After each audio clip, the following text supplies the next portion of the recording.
Hello students, आज हम लोग पढ़ने जा रहे हैं microbes as bio fertilizer. Fertilizer means chemicals that enrich the nutrients in soil.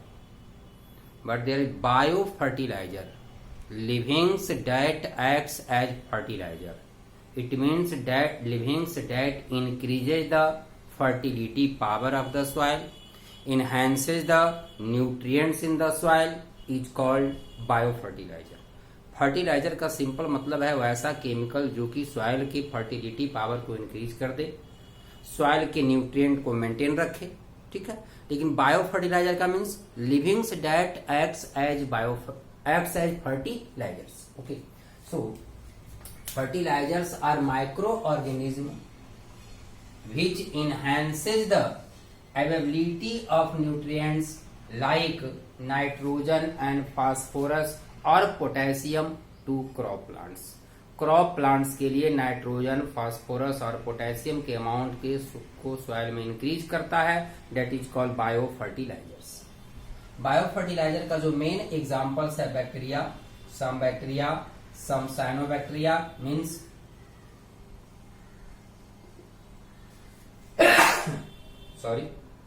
cyanobacteria means blue green algae and fungi means mycorrhizal fungi are examples of biofertilizers। अब देखिए, these biofertilizer, these microorganism that acts as biofertilizer present in atmosphere, present in environment in free form or in symbiotic form। कुछ जो होता है free form में रह करके nitrogen का फिक्सेशन करता है, कुछ दूसरे स्पेसीज के साथ सिम्बायोटिक रिलेशन बनाता है। Symbiotic means mutual beneficial relation. Mutual beneficial relation means a relation in which both are benefited to each other. वैसा रिलेशन जिसमें दोनों को कुछ न कुछ बेनिफिट होता है, that is called mutual beneficial relation. Okay, अब देखिए अब इसके टाइप्स है, या तो फ्री फॉर्म में रहने वाले होंगे या सिम्बायोटिक फॉर्म में होंगे। एग्जांपल याद रखना है, free living nitrogen fixing bacteria live in soil in free form, present in soil in free form and helps in nitrogen fixation. After nitrogen fixation enhances the amount of nutrient in the soil because it convert atmospheric nitrogen into compound of nitrogen। Atmospheric nitrogen को nitrogenous compound में convert करके soil में store कर देता है। Result क्या होता है, सॉइल में न्यूट्रिएंट का अमाउंट बढ़ जाता है, सॉइल का फर्टिलिटी बढ़ जाता है। So these are free livings nitrogen fixing bacteria. Example azotobacter, clostridium, rhodospirillum, chromatium and beijerinckia. Beijerinckia कई बार क्वेश्चन में पूछा जा चुका है, विच टाइप ऑफ बैक्टीरिया और nitrogen fixing bacteria, free living, symbiotic. Okay, चलिए तो बिजेरिंकिया याद रखिएगा। Next, symbiotic nitrogen fixing bacteria present in symbiotic form, make beneficial relations, intimations. Okay, देखिए example rhizobium species make symbiotic relation with root nodules of the legume plants and frankia with non legume plants such as alnus and casuarina, root nodules of alnus and casuarina. Rhizobium make symbiotic relation with legume plants, Frankia with non-legume plants, and another example, Xanthomonas. Xanthomonas is also symbiotic bacteria, make symbiotic relation with leaf nodules। देखिए अभी तक दो देखे थे root नोडुल्स, यहाँ है leaf नोडुल्स of अर्डिशिया। तो कुछ लीफ नोडुल्स के साथ, कुछ रूट नोडुल्स के साथ सिम्बायोटिक रिलेशन बनाते हैं, नाइट्रोजन का फिक्सेशन करके प्लांट्स को नाइट्रोजन प्रोवाइड करते हैं। Next, loose association of nitrogen fixing bacteria. Loose association means not obligatory association. दोनों के बीच रिलेशन बना है, लेकिन वह रिलेशन परमानेंट नहीं है। कुछ समय के लिए दोनों एक दूसरे के कांटेक्ट में आए, रिलेशन बनाया, दोनों एक दूसरे से कुछ न कुछ बेनिफिट लिया और फिर वो अलग हो गया। So this type of association is called loose association. Example azospirillum. Azospirillum present on the surface of root. Root के सरफेस पर पाया जाता है और कुछ न कुछ प्लांट से न्यूट्रिएंट्स भी एब्जॉर्ब करता है, साथ ही साथ एटमॉस्फेरिक नाइट्रोजन को नाइट्रोजनस कंपाउंड में कन्वर्ट करके प्लांट को प्रोवाइड करता है। So this is loose association nitrogen fixing bacteria. तो अभी हमने 3 कंडीशन देखा बैक्टीरिया के लिए। अब देखते हैं दूसरा, बैक्टीरिया का देखा, उसके बाद साइनोबैक्टीरिया। साइनोबैक्टीरिया का 2 form, free living cyanobacteria and symbiotic cyanobacteria. Okay, चलिए आगे देखें। साइनोबैक्टीरिया केस में साइनोबैक्टीरिया का 2 फॉर्म मिल सकता है, फ्री लिविंग और सिम्बायोटिक। ठीक है, फर्स्ट देखते हैं free living cyanobacteria. Free living nitrogen fixing cyanobacteria. Okay, free living nitrogen fixing cyanobacteria example nostoc, anabaena, aulosira, cylindrospermum. अस्पर्मम, नम नॉट मम, अस्पर्मम। ठीक है, these are the free living nitrogen fixing cyanobacteria present in atmosphere, present in soil in free form. Generally these are found in water,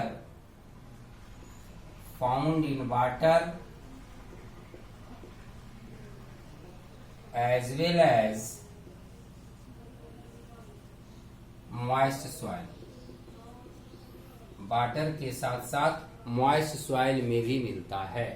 ठीक है, generally aulosira present in mainly rice field and cylindrospermum sugarcane and milk field में ज्यादा मिलेगा।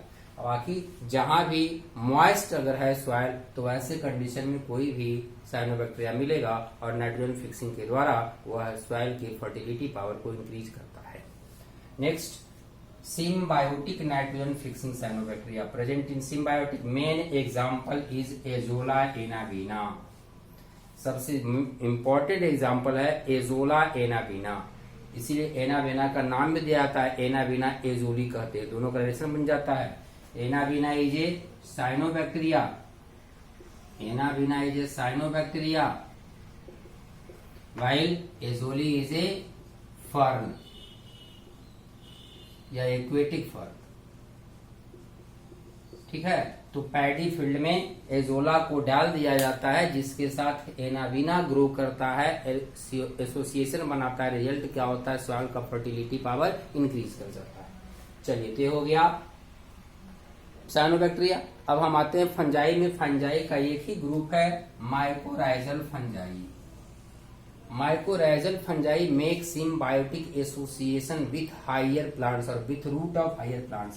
Symbiotic relation of fungi with root of higher plants। Higher plants means gymnosperm हो सकता है, angiosperm हो सकता है। ठीक है ना, तो जिम्नो और एंजियोस्पर्म के रूट के साथ symbiotic relation बनाता है, वो है माइक्रोराइजल। अब इसका फंक्शन क्या है, तो एक तो इसका फंक्शन है कि जो भी सॉइल की जो पेरिफेरल में सॉइल के चारों तरफ जो भी ऑर्गेनिक मटेरियल है उसको सिंपल फॉर्म में कन्वर्ट करने का काम करता है, सॉल्युबलाइजेशन करता है, सॉल्युबल बनाता है। And after solubilization it also helps in absorption of different types of nutrients. Plant को न्यूट्रिएंट एब्जॉर्ब करने में हेल्प करता है। होता क्या है कि सब mycorrhiza present around the roots and increase the surface area of the root. और जब रूट का सरफेस एरिया इंक्रीज कर जाता है, रिजल्ट क्या होता है, एब्जॉर्प्शन कैपेसिटी बढ़ जाता है। तो इसमें जो एब्जॉर्प्शन करता है, helps in solubilization, absorption of nutrients from organic material. Mainly phosphorus के एब्जॉर्प्शन में इसका सबसे ज्यादा रोल है, लेकिन उसके अलावा यह नाइट्रोजन और पोटेशियम का भी एब्जॉर्प्शन करता है। Okay, it also protects the plants from pathogens. अगर रूट है तो रूट के चारों तरफ क्या जमा हो गया है, फंजाई जमा हो गया है, तो जो भी पैथोजेंस है वह डायरेक्ट रूट सेल्स के कांटेक्ट में नहीं आता है और यह पैथोजेंस से बचाने का काम करता है। Mycorrhiza is also divided into 2 groups. One is called ectomycorrhiza, other is called endomycorrhiza. एक को एक्टोमाइकोराइजा कहते हैं, दूसरे को इंडोमाइकोराइजा कहते हैं। जनरली एक्टोमाइकोराइजा, माइकोराइजा ये फंजाई है, तो फंजाई का बॉडी फिलामेंटस होगा and filamentous body is called hyphae. तो जो भी एक्टोमाइकोराइजा है उसका सारा हाइफी रूट के सरफेस पर होगा, लेकिन कुछ हाइफी अंदर रूट कॉर्टिकल का जो बीच में इंटरसेलुलर स्पेस है कॉर्टिकल पार्ट का, वहां तक भी जाता है और वहां से न्यूट्रिएंट ऑब्जर्व करता है। Endomycorrhiza present mainly in intercellular space of cortical region and very little amount, कुछ नंबर में, वेरी फ्यू नंबर में हाइफी सरफेस पर भी हो सकता है, बाकी मोस्टली जो हाइफी है इंटरसेलुलर स्पेस में होता है। And in case of endomycorrhiza some hyphae enters inside the cell, inside the cortical cell and forms tube-like, sac-like structure that is called arbuscular vesiculars mycorrhiza, और सिंपली उसका नाम देते हैं भैम, उसका नाम देते हैं भैम। आगे देखते हैं, चलिए। तो इंडोमाइकोराइजा जब two types, ectomycorrhiza, endomycorrhiza. Ectomycorrhiza present in outermost covering of cell outside the cell or roots. Endomycorrhiza in intercellular space of cortical cell. Okay. Forms only covering around the root. Root के ऊपर एक cover, soft cover का formation करता है। और एक्टोमाइकोराइजा बनाने वाला जो फंजाई का ग्रुप है ओनली बेसिडियोमाइसिटीज को आप याद रखेंगे।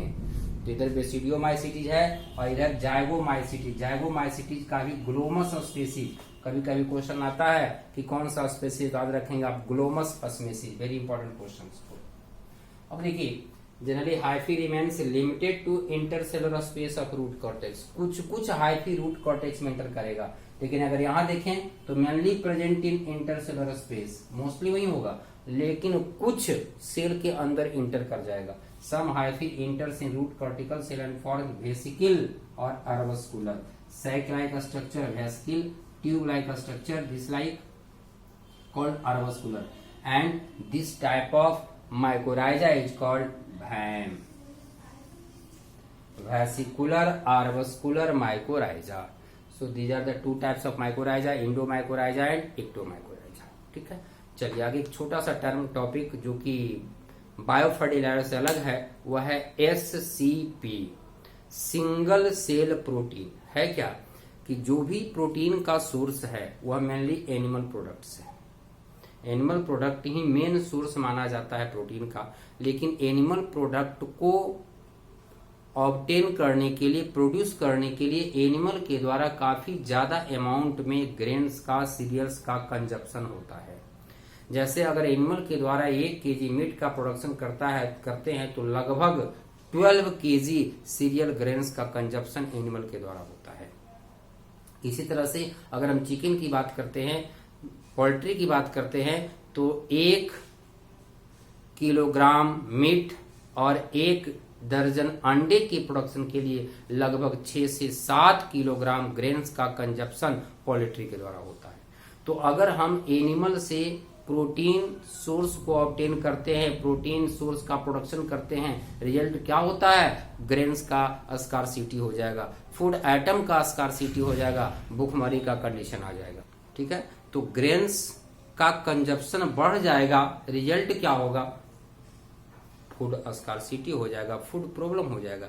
तो वैसे कंडीशन में फूड प्रॉब्लम से बचने के लिए, प्रॉपर अमाउंट में प्रोटीन सोर्स के प्रोडक्शन के लिए साइंटिस्ट ने कुछ माइक्रोब्स को भी यूज किया और उसी में नाम आता है SCP, सिंगल सेल प्रोटीन।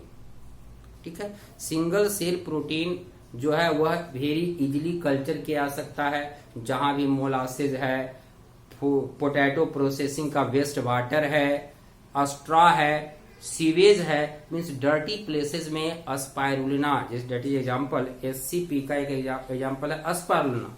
तो इजी वे में उसका हम कल्चर करा सकते हैं और उससे काफी ज्यादा अमाउंट में प्रोटीन का प्रोडक्शन होता है। ठीक है, देखें SCP, single cell protein, it mean single cell used as protein source. एक सिंगल सेल है जिसका की प्रोटीन सोर्स के रूप में यूज किया जा सकता है या करते हैं, that is called SCP। Main source of protein, protein का मेन सोर्स क्या माना जाता है कि एनिमल प्रोडक्ट है, लेकिन एनिमल प्रोडक्ट को प्रोड्यूस करने में ज्यादा अमाउंट में कंजप्शन होता है। 3 to 15 kg grains are consumed by animals for production of 1 kg meat. ठीक है ना। It also depends upon breeds of the animals. अगर हम पोल्ट्री की बात करें या फिर मीट एनिमल की बात करें तो ब्रीड्स पर कंजप्शन थोड़ा वेरी करता है। ठीक है, आगे अब देखिए तो इसी प्रॉब्लम्स को बचने के लिए इट काउजेज, अगर ऐसा कंडीशन होगा तो it causes food scarcity, causes food problems. अब इस प्रॉब्लम से बचने के लिए क्या करते हैं हम, कुछ माइक्रोब्स का यूज प्रोटीन सोर्स में करते हैं जिसमें नाम आता है SCP, और इसका एक एग्जांपल है spirulina. Grow on waste water from potato processing, straw घास कोबाल, मोलासेज छोआ मतलब शुगर केन का जो शुगर मिल का जो प्रोडक्ट है by product, sewage, animal manure ETC। यानी इसे आसानी से कहीं भी इस माइक्रोब्स को ग्रो कराया जा सकता है। And it produce large amount of protein and some other nutrients, carbohydrate, fats ETC। जैसे एग्जांपल देखें, अगर एक काऊ जिसका की वेट है 250 kg, 250 किलोग्राम वेट वाली ये गाय एक दिन में ओनली 200 ग्राम प्रोटीन का प्रोडक्शन करती है। 250 kg weighted cow produce 200 gram protein per day. लेकिन इतने ही समय में अगर हम माइक्रोब्स की बात करें, एक माइक्रोब्स है मिथाइलोफस मिथाइलोट्रोपस, मिथाइलोफाइलस मिथाइलोट्रोपस, अगर इसका हम 250 ग्राम लेते हैं तो एक दिन में 25 टन प्रोटीन का प्रोडक्शन होता है। आप कैलकुलेट कर सकते हैं कि माइक्रोब्स का यूज करके काफी कम कंजप्शन में, काफी कम एक्सपेंस में बहुत ज्यादा से ज्यादा प्रोटीन का प्रोडक्शन किया जा सकता है। ऐसे पहले साइंटिस्ट को ऐसा माना जाता था कि यह जो भी माइक्रोब्स है इस माइक्रोब्स को प्रोटीन सोर्स के रूप में यूज नहीं किया जा सकता है। लेकिन जब मशरूम का यूज ह्यूमन के द्वारा प्रोटीन सोर्स के रूप में किया जाने लगा तो साइंटिस्ट को ऐसा लगा कि नहीं, जो भी प्रोटीन का सोर्स है वह ह्यूमन के द्वारा यूज किया जा सकता है, और उसी के आधार पर स्पाइरुलिना मिथाइलोफाइलस मिथाइलोट्रोपस का ग्रुप कराया गया और प्रोटीन का प्रोडक्शन कराया गया। चलिए, तो SCP की हमने बात किया, इसके पहले जो बायो फर्टिलाइजर्स की बात किया बोर्ड के लिए इंपॉर्टेंट है। अब थोड़ा सा 1-2 टर्म है कंपटीशन भी उससे, उसको भी देख लेते हैं। Next topic petro plantation. Petro means petroleum, plantation means plantation मतलब प्लांट को लगाना। तो ऐसे petroleum is a type of hydrocarbons. ठीक है, उस हाइड्रोकार्बन को ऑब्टेन करने के लिए बहुत सारे प्लांट्स का भी यूज किया जाता है, और वैसे प्लांट का प्लांटेशन ही कहलाता है पेट्रो प्लांटेशन। जैसे अगर हम देखें जैटोरपा प्लांट की बात करें, या अगर हम प्लांट ग्रुप फैमिली की बात करते हैं, euphorbiaceae, apocynaceae and asclepiadaceae, these are the different groups or family of the plant that used as production of petroleum. Generally, latex, white milky material secreted by these plants used as source of hydrocarbon. Latex is used as source of hydrocarbon, और इस hydrocarbon से petroleum का production किया जाता है। So these are also called petro crops और petro plants. Okay, next bio ethanol. Ethanol का use हम ऐसे कर चुके हैं बेवरेजेस में, लेकिन फ्यूल के रूप में, एनर्जी प्रोडक्शन के रूप में भी इथेनॉल का यूज किया जाता है। और वैसे कंडीशन में इथेनॉल के प्रोडक्शन के लिए कुछ न कुछ प्लांट का यूज किया जाता है, such as sugar beet, potato, maize, tapioca. ये सभी स्टार्च सोर्स है। स्टार्च ब्रेक करेगा इथेनॉल का प्रोडक्शन करेगा, और उस इथेनॉल का यूज फ्यूल के रूप में एनर्जी सोर्स में किया जाता है। ऐसे गवर्नमेंट के द्वारा भी ऑर्डर आया है कि 5% ethanol may be mixed with petrol. Petrol के साथ 5% अमाउंट में इथेनॉल को मिला करके यूज किया जा सकता है, जिससे कि पेट्रोल के कंजप्शन को कम किया जाए, मशीन की एफिशिएंसी को बढ़ाया जा सके। ठीक, next dextrin. Dextrin is a type of polysaccharides. Not present in animals body. Animals body में यह डेक्स्ट्रिन नहीं होता है, खास करके जब स्टार्च का या ग्लाइकोजेन का ब्रेक डाउन होता है तब बनता है dextrin. Use in case of haemorrhage. अगर हैमरेज होता है तो उस केस में इसका यूज किया जाता है मेडिसिन के रूप में। और ये कैसे बनता है, तो it is a polysaccharide formed by break down of starch and glycogen and it is also found in bacterial cell. Bacterial cell में डायरेक्ट डेक्स्ट्रिन मिल सकता है, लेकिन अगर एनिमल सेल की बात करें तो वहां स्टार्च और ग्लाइकोजेन के ब्रेक डाउन के द्वारा ही बनेगा। अब है कि इस स्टार्च और ग्लाइकोजेन को ब्रेक डाउन करने में या तो किसी न किसी एंजाइम का यूज होगा या फिर किसी न किसी माइक्रोब्स का यूज होगा। तो मैं यहाँ लिखता हूँ जनरली ल्यूकोनोस्टॉक मेजेंटेरॉइड का यूज करते हैं। ल्यूकोनोस्टॉक मेजेंटेरॉइड्स माइक्रोब्स, या फिर कह सकते हो एंजाइम्स की बात करेंगे तो डेक्स्ट्रन सुक्रेज